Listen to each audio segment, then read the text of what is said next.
afternoon, and thank you so much for finding time to joining us today. The date is the 19th of July 2022, just a couple of minutes past 2 p.m. here in Nairobi, East African time. I trust your day has started off well. The show is Diaspora Dispatches, where I get to bring you up to date with the latest news from across the continent of Africa. My name is Miriam Ogotu, and it is a pleasure to have you on board. We start our bulletin this afternoon from Cameroon, and Cameroonian authorities have been displaying the corpse of a separatist leader in towns and villages to deter the rebels and warn youth against joining their cause. Cameroon's military says last week it killed Lekiaka Oliver, who was wanted for working with rebel groups in neighboring Nigeria to kill civilians, commit beheadings, and burn hundreds of public buildings. Cameroon's military says hundreds of people have watched the past few days as they paraded the corpse of the separatist leader. The military says its troops last week killed Oliver, a self-proclaimed field marshal who led the Red Dragon rebel group in Menji, a town near the border with Nigeria, along with his bodyguard. And then we head over to Ethiopia, and the aid group Refugees International has expressed concern about the reported relocation of more than 100 Eritrean refugees from areas near Addis Ababa to camps on the unstable border between Ethiopia's Amhara and Tigray regions. Ethiopian authorities are accused of targeting Eritrean refugees by arresting them in the capital and sending them back to the country's restive north. Abdullahi Halake is the Refugees International senior advocate for East and Southern Africa, and he said that about 20,000 Eritrean refugees lived in 2 refugee camps in the Tigrayan region before the war The war between Ethiopia's government and Tigrayan rebels broke out in November 2020. Amhara and Tigrayan forces have been fighting over land and other long-standing disputes. Last year, Human Rights Watch said the Eritrean forces and Tigrayan militia committed killings, rape, and other abuses against Eritrean refugees. Ethiopia hosts about 140,000 Eritreans who fled hardships and persecutions in their home country. Head over to Tunisia, and the head of the Islamist Ennahda party in Tunisia, Rashid Ghannouchi, has arrived in court for questioning by the counter-terrorism prosecutor. He's being investigated over allegations of corruption and money laundering connected to a charity that's linked to Ennahda. Mr. Ghannouchi says the accusations against him and his party are politically motivated. Ennahda has led opposition to President Kais Saied, who has effectively introduced a one-man rule, with a referendum on changing the constitution due to be held this month. And then we head over to Zambia, and President Hakainde Hichilema has protested against a late penalty that cost his country a ticket to the final of the Women's African Cup of Nations, WAFCON. South Africa needed a contagious stoppage, a time penalty, to secure a 1-0 victory over Zambia on Monday. Martha Tembo was adjusted to have fouled Jermaine Sioposenwe on the edge of the penalty box, but it appears that Tembo had blocked an attempted pass before the momentum of the Banyana forward took her into the Zambian defender. The Copper Queens will now face Nigeria in the battle for third place. President Hichilema called the team after their loss to South Africa and encouraged them to work even harder. And then we go on to Ivory Coast, where women's rights activists in Ivory Coast have expressed anger over a proposed bill that will legalize polygamy for men, calling it a step backwards in the fight for equality. Polygamy was outlawed in Ivory Coast in 1964. It's prohibited in many parts of the world, but remains widespread in West African countries. Rights groups say Ivorian women face systematic inequalities and discrimination. The United Nations Commission on Human Rights considers the practice discriminatory against women and has called for its eradication. The bill has to be reviewed by the Constitutional Court before it can be put to a vote in Parliament. That's very interesting. The last I checked, a lot of African countries allowed polygamy, but apparently in Ivory Coast, polygamy was outlawed in 1964. Okay. We move on to Mozambique, and a court in Mozambique has delayed for 3 months the verdict in the biggest corruption trial in the country's history. The scandal involves more than 2.7 billion US dollars of undisclosed state debts, money that the government borrowed to set up a sophisticated tuna industry, to buy trawlers and military patrol boats, but much of it was allegedly diverted to corrupt officials. Those accused include Ndambi Gwembuza, son of former President Armando Guebuza, and 18 others that were charged with blackmail, embezzlement, and money laundering. The younger Guebuza denied the charges and said the accusations were politically motivated. The verdict was due for 1st of August but has now been pushed back to 30th November. Judge Genio Baptista cited the complexity of the case and the huge volume of evidence amounting to 30,000 pages as the reasons for the delay. The trial started in August last year on the grounds of a maximum security prison on the outskirts of the capital, Maputo. And by the way, the former president of Mozambique, whose son has been accused of one of the officials here, will be testifying against his own son. So we'll be waiting to hear how that will go. And then we move on to Somalia, and the worst drought in 4 decades is ranging through the Horn of Africa. The World Food Programme says up to 20 million people in Kenya, Ethiopia, and Somalia are at a risk of starvation by the end of the year. Somalia is bearing the brunt, with half of the population now hungry. Hundreds of thousands of people are abandoning their homes in rural Somalia and heading to camps for the internally displaced. Deaths are now being reported. In one center in Baidoa, at least 26 children died between May and June, according to records. The charity Save the Children says they are seeing an increase in psychosocial stress among children and their caregivers. We head over to Mali, and the military ruler has said he is open to dialogue to resolve the issue of the 49 Ivorian soldiers who were arrested at the airport in Bamako earlier this month. Colonel Assimi Goïta said he was willing, in a spirit of good relations between Mali and Ivory Coast, to work to resolve the dispute, including through diplomatic means. He said this would be strict compliance with Mali's sovereignty. An official statement on Monday said Colonel Goïta wanted Togo to lead a mission between the two countries to help resolve the situation. It came as he held talks on issues of common interest with Togolese Foreign Affairs Minister Robert Dussey. He praised Togo's support and the personal commitment of Togolese President Faure Gnassingbe on Mali's political transition. Ivory Coast has been calling for the immediate release of its soldiers, who it says were unjustly arrested, but who Mali said it considered as mercenaries. Ivory Coast said its soldiers were in Mali to support the UN mission known as MINUSMA under an agreed contract between the two countries. Okay, and then we head over to Malawi, and a Chinese national extradited from Zambia has appeared in court in Malawi on Monday and was charged with 5 counts of child trafficking. Lu Ki was a Malawi resident when he was exposed by BBC Africa Eye, which reported he had used local children to film personalized greeting videos, some of which included racist comments. The video could be bought up for $70 on Chinese social media and internet platforms. Mr. Key has denied making derogatory videos. On Monday, the judge denied him bail because of concern for his safety, as well as fear that he was a flight risk. He had fled to neighboring Zambia last month after the BBC documentary was broadcasted. Mr. K did not have any legal representation.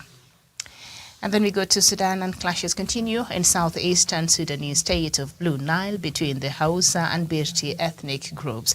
Witnesses said thousands of protesters of the Hausa tribe set up barricades and attacked government buildings in several cities on Monday. According to health officials, this violence broke out a week ago. More than 60 people have already died, while over 150 have been injured. Authorities have deployed the army in the region, imposed a nightly curfew, and banned gatherings in some towns. Local sources say the fighting is partly motivated by conflicts over land ownership, but also blame the military government that took power by force last October for creating security vacuum, favoring tribal violence. And then we head back to Ethiopia. Rebels in the Ethiopian region of Tigray have set up a team of negotiators to discuss peace, as spokesperson for the rebels announced on Monday. This comes almost a month after federal authorities named a team of 7 negotiators for possible peace talks on July 14th, the day after the first meeting of its own negotiating committee. The Ethiopian federal government accused the rebels of taking no steps towards peace. So far, no date, place, or framework have been set for the upcoming negotiations. The talks were first mentioned in June by Prime Minister Abiy Ahmed. The two parties continue to define the identity of the future mediator, while Addis Ababa only wants to discuss under the aegis of the African Union. The rebels are demanding mediation by Kenyan President Uhuru Kenyatta. Okay, so the rebels from the Tigray People's Liberation Front, a party that ruled Ethiopia for nearly 3 decades until 2018, decries the closeness of the AU mediator, Nigerian Olusegun Obasanjo, to Ethiopian Prime Minister Abiy Ahmed. Okay, and then we go to South Sudan, and the UN mission in South Sudan has commended the government and the army for holding culprits accountable for committing what it said are horrific crimes in Yei County. The General Court Martial that took place from the 1st to the 27th of June 2022 resulted in the conviction of 21 individuals for grave crimes including murder and rape, including a minor between 2021 and 2022. During the trial, the 5 members of the South Sudan's People's Defense Forces accused of murder and rape were sentenced to up to 10 years of imprisonment and required to compensate the victims. The convicts were then stripped of their ranks and dismissed from the army. Okay. All right. And then, that is the end of our news this afternoon. Of course, that is a very important step towards finding resolution, not really resolution, but punishing these soldiers in South Sudan who have been accused of committing atrocities and a lot of rape cases and all these abuses. The soldiers have been accused largely in different reports that have come up through the investigations, others through UN bodies and others through human rights bodies that have all pointed fingers towards South Sudanese forces, both sides, and they've been accused of committing these atrocities, rapes. So every time they go fighting, according to some other report that's quite disturbing, a couple of months ago, so it said that every time these soldiers would go fight, I think once they feel like they have gained some victory, they'll come back and rape the women and little girls as a way of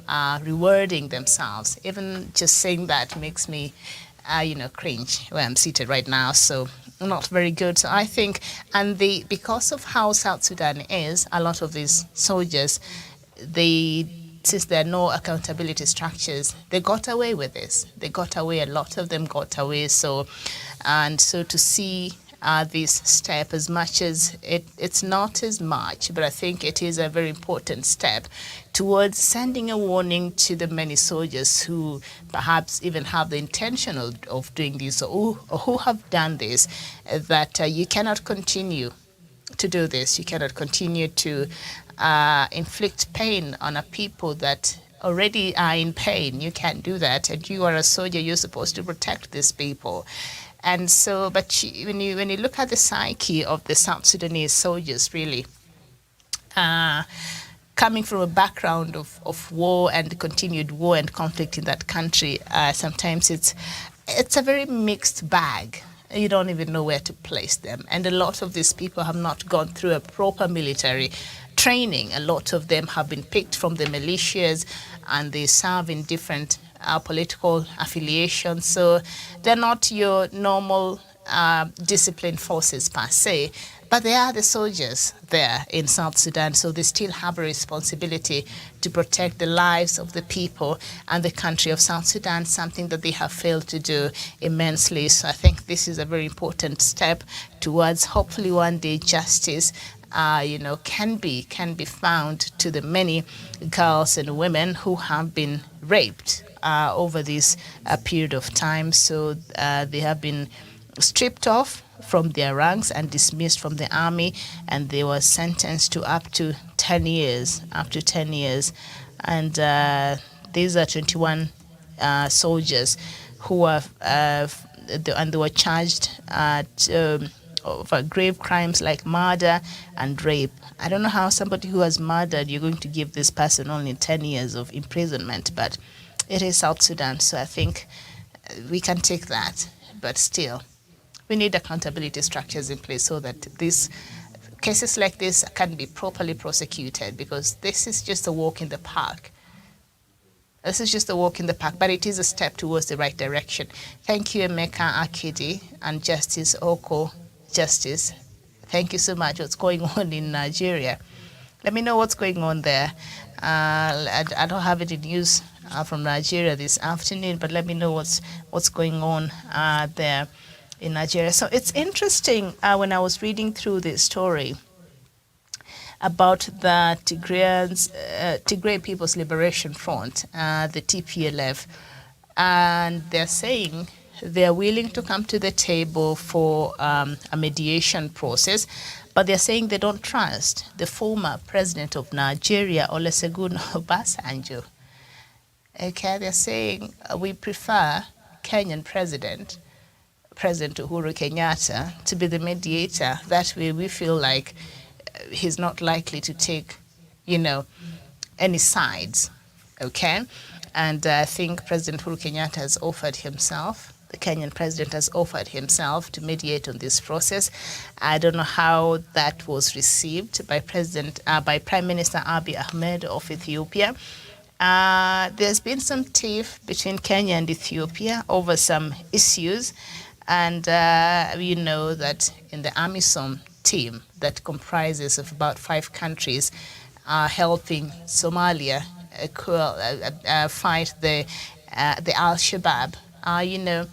The Kenyan forces at some point were attacked in their camp, and there were reports that suggested that Ethiopian forces and maybe Somali forces knew of this threat beforehand, but they did not even alert the Kenyan forces. So Kenya lost a good number of our young men and women who were there fighting and trying to help the government of Somalia. And then there's a time a flight from Kenya was shot in Somalia, and the reports there indicated it was shot by forces from Ethiopia.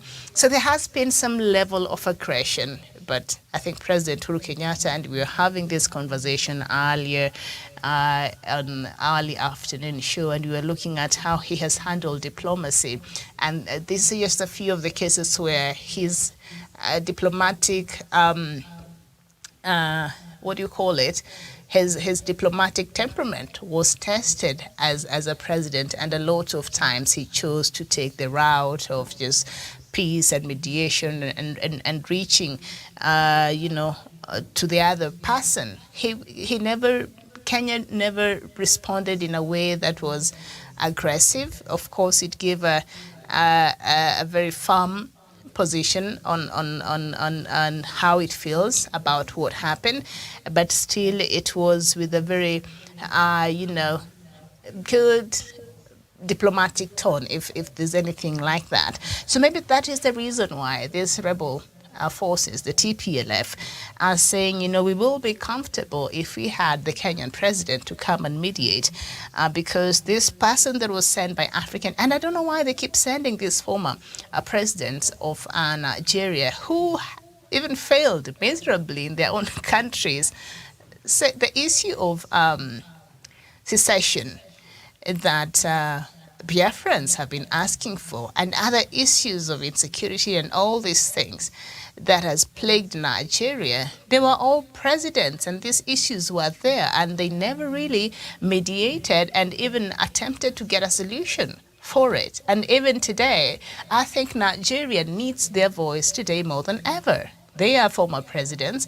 I believe they still have a place, and their voice is still important as far as the Nigerian country is concerned. But I've not heard them talk much and raise their voices and their concerns. Well, Obasanjo, a couple of years ago, maybe 2+ years ago.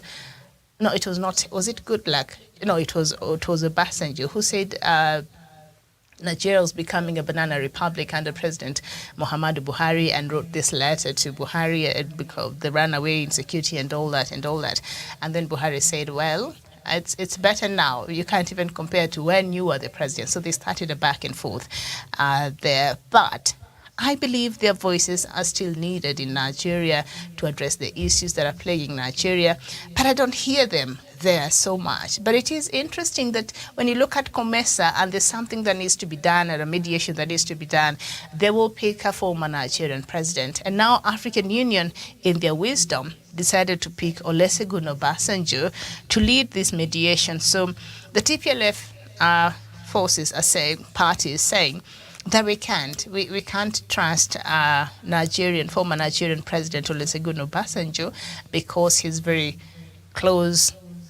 he has very close ties and friendship with Prime Minister Abiy Ahmed. And the thing about mediation is you want to make sure that the chief mediator, or the person seated at the table who is handling this matter, you want to have a feeling that they are fair and they're not leaning too much towards one side that could cause any kind of bias and imbalance in how they hear you and how they receive whatever it is and they chair, the mediation process. So I don't know if the demand to have Kenyan President Uhuru Kenyatta, first of all, President Uhuru Kenyatta right now is so busy. He has just a couple of days. Kenya, we are going to our general election, so we only have 20 days to go. So President Uhuru Kenyatta is working overtime. He's all over the place. His schedule is packed because there are few things he has to commission. There are a lot of things he has to do. So I don't know if he will be ready for this mediation process unless they approach him after he has handed over to our next president, and then now maybe he can go mediate on that process as the former head of state for Kenya. Because for right now, I don't see how Uhuru would really get into the mediation process. But I think this matter is important, and I think this matter is urgent, and this mediation process has really dragged. I don't know, since Obasanjo was identified to lead this process, I don't know what he has to show for it. Maybe not so much, because I haven't heard any more news coming from there. Instead, what we're hearing is just an increase of human rights abuses. So maybe nothing much has really come out of this, of this process. And of course, when a process already is kick-started with mistrust, a mediation process, truly, you can't expect it to go any farther than that.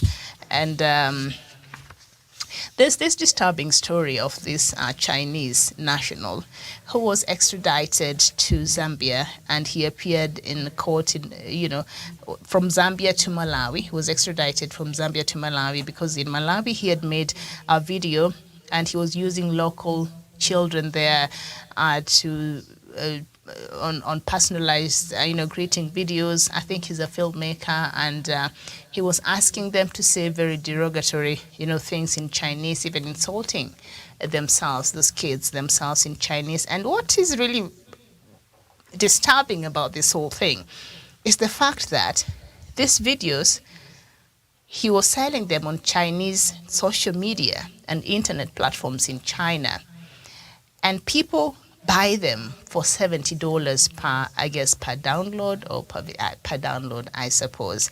And the fact that Chinese people would buy such videos, I think that is more disturbing to me than what this person did. Of course, he provided with the content. What is wrong with these people?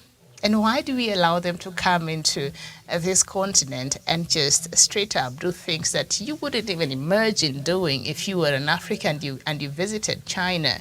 Or if you are any other nationality and you visited China, there are things you can't even imagine doing because there's a high possibility you'll not even leave that country. You might get, a jail term for life. China and North Korea, they're not too far apart, as far as certain things are concerned.